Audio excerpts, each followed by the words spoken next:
par les agressions qu'elles ont subies et qui l'ont appris par les gendarmes des années après les faits, puisque le chirurgien poursuivi pour viol et agression sexuelle sur près de 300 enfants notait tout dans des carnets. Ces annonces ont parfois été brutales, selon plusieurs avocats de partie civile qui ont interpellé hier ce gradé de la gendarmerie. Audience suivie pour France Info par Margot Steve.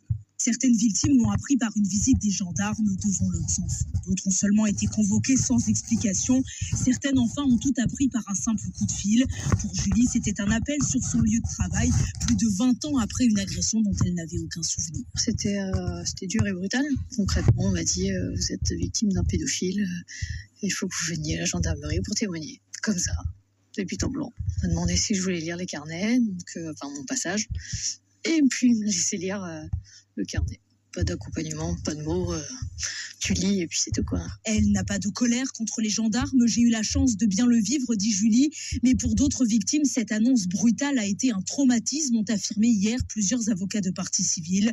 Face à leur remontrance, le colonel bafouille, évoque le protocole inadapté à cette affaire hors norme, puis finit par concéder certaines maladresses et des regrets. À titre personnel, ça me touche profondément, conclut le gradé, visiblement très mal à l'aise. Margot Steve du service police-justice de France.